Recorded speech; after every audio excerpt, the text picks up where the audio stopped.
Hello दोस्तों, हम पढ़ेंगे महिला सुधार आंदोलन के बारे में। ठीक है, चूँकि आधुनिक भारत में जो है विभिन्न प्रकार के समाज सुधार, विभिन्न प्रकार के धर्म सुधार, इस प्रकार के आंदोलन चल रहे थे, जिसके बारे में हमने पीछे अध्ययन किया है। अगर आपने वो वीडियो नहीं देखे हैं तो कृपया पहले वो वीडियो देखें। यहाँ पे हम चर्चा करेंगे महिलाओं की स्थिति सुधारने के लिए जो जो आंदोलन हुए, जो जो नियम बने, जो जो कानून है, तो उन्हीं के बारे में एक एक करके हम यहाँ पे देखेंगे। तो आइए चलते हैं।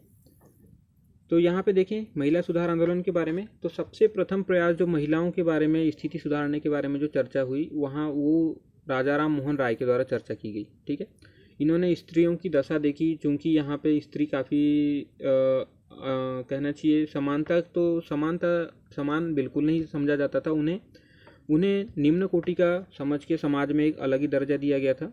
तो उनकी स्थिति को सुधारने के लिए प्रथम प्रयास राजा राम मोहन राय जी के द्वारा की गई। 1893 ईस्वी में प्रोफेसर डी.के. कर्वे ने विधवा पुनर्विवाह संघ की स्थापना की। ठीक है, तो ये विभिन्न इनके प्रयास हुए। आगे चल के देखते हैं। 1906 में भारतीय महिला विश्वविद्यालय की स्थापना हुई। ये बम्बई में प्रथम महिला उच्च शिक्षा के लिए प्रथम कहना चाहिए विश्वविद्यालय था। ठीक है, यह प्रथम संस्था थी। 1872 में नेटिव मैरिज एक्ट पारित हुआ, जिसमें जो है महिलाओं की उम्र विवाह हेतु 14 वर्ष से अधिक कर दी गई। इससे कम उम्र में अगर विवाह होता है तो उसमें कानूनन जो है प्रक्रिया के द्वारा उसे अमान्य घोषित कर दिया जाता था। ये केशव चंद्र सेन जी, जो कि ब्रह्म समाज के प्रमुख थे, उनके प्रयास से भी हुआ। ठीक है, तो नेटिव मैरिज एक्ट के द्वारा महिलाओं की स्थिति में काफ़ी बदलाव आना शुरू हुआ धीरे धीरे।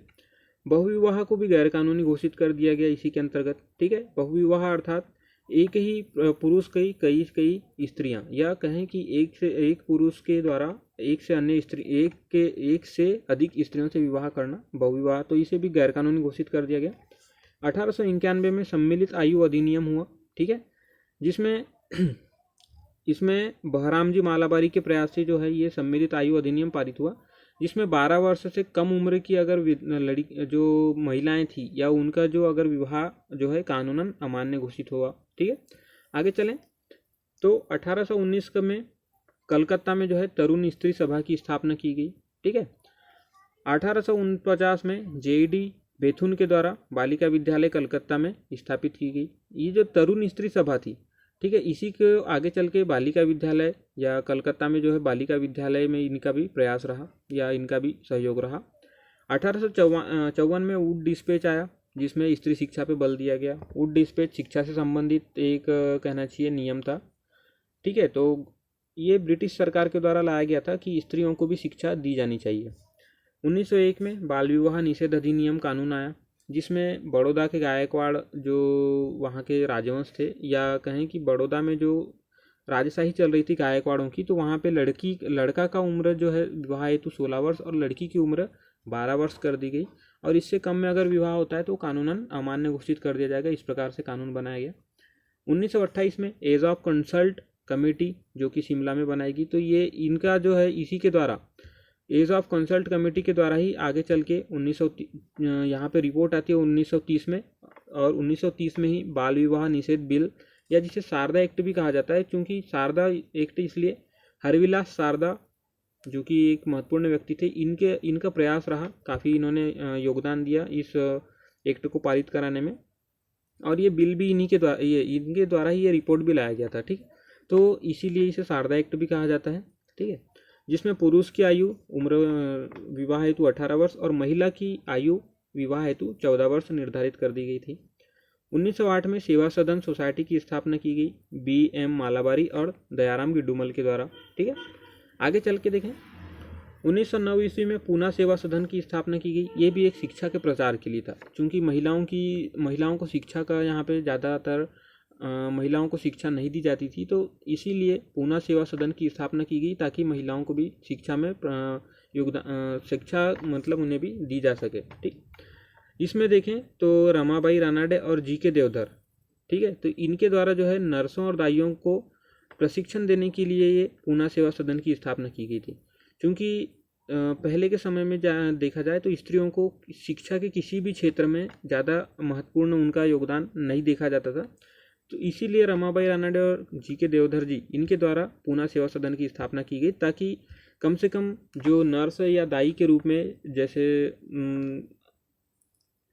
प्रेगनेंसी के समय डिलीवरी कराने के रूप में जो दाइयाँ होती है या नर्स होते हैं, तो उनके द्वारा उन्हीं के द्वारा ये प्रशिक्षण का प्रोग्राम इनके लिए चलाया गया। ठीक है, आगे 1914 ईस्वी में भारतीय मेडिकल सर्विसेज की स्थापना की गई। ये जो लॉर्ड डफरिन थी, लॉर्ड डफरिन गवर्नर जनरल बन के जो आए थे, उनकी पत्नी लेडी डफरिन के द्वारा मेडिकल प्रशिक्षण प्रारंभ किया गया। ठीक है, भारतीय मेडिकल सर्विसेज के द्वारा ही।